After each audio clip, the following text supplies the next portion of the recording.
We live in the most overstimulated era in human history. Every ping, every scroll, every new piece of content triggers a hit of dopamine.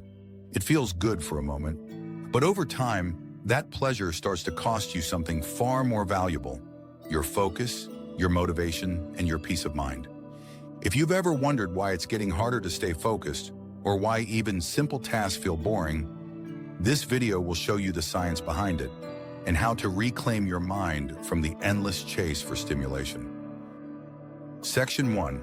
Understanding dopamine, the brain's reward messenger. Dopamine isn't the pleasure chemical most people think it is. It's not about feeling good, it's about anticipation. It's the brain's way of saying something important is about to happen.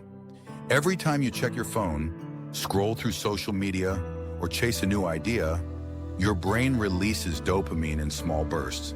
That's why distractions feel irresistible.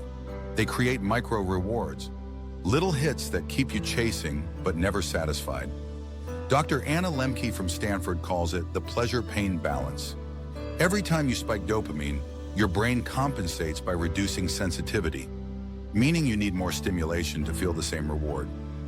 Over time, you become desensitized. What once felt exciting now feels dull. Your baseline drops, and everyday life starts to feel flat. Section 2. The cycle of overstimulation. Let's look at how this plays out in real life. You wake up, check your phone, dopamine spike, scroll through reels, spike caffeine, another spike, emails, messages, notifications. By the time you start your workday, your brain is already exhausted.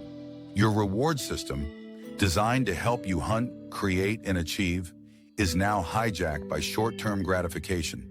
You're not lazy, you're overstimulated. And overstimulation leads to underperformance.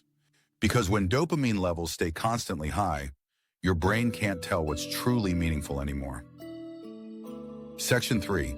The detox, resetting the reward system. A dopamine detox isn't about cutting out all pleasure. It's about creating space for your brain to reset its baseline. Think of it like recalibrating a sensitive instrument. Your attention, your drive, your sense of joy. Start simple, digital fasting. No phone for the first hour of your day. Let your nervous system wake up before your notifications do. Monotask. One task at a time. Every time you resist multitasking, you strengthen the neural circuits for focus. Nature or silence exposure. Walk without music or podcasts. Let your mind wander. It's in boredom that creativity begins to surface. Scheduled dopamine. Don't cut out joy, contain it. Set intentional times for stimulation, scrolling, Netflix, even caffeine, but never let them spill into everything else. Within days, you'll start noticing something strange. The ordinary starts to feel interesting again. Food tastes better, conversations go deeper, work feels rewarding. That's your brain healing, returning to balance. Section 4. The science of motivation and focus. Dopamine doesn't just drive pleasure, it drives persistence.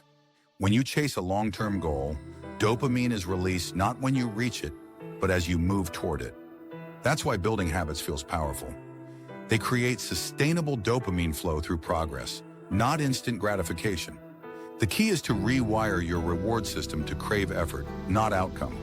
Instead of rewarding yourself for finishing, reward yourself for showing up. Each time you do, you reinforce the identity of someone who acts with discipline, and your brain begins to seek that state naturally. This is how monks, athletes, and creators enter flow states. They've trained their dopamine system to associate satisfaction with focus itself. Section 5. The mind-body reset, silence and stillness. A true dopamine detox isn't just digital, it's emotional. Stillness is the ultimate reset. When you sit in silence, your brain recalibrates its sensitivity to pleasure and presence. Neuroscience shows that after just 48 hours of reduced stimulation, dopamine receptor density begins to normalize.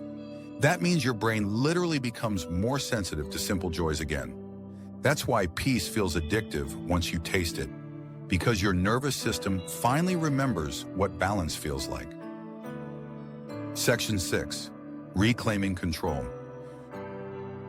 You can't escape a world designed for distraction, but you can stop letting it control your attention.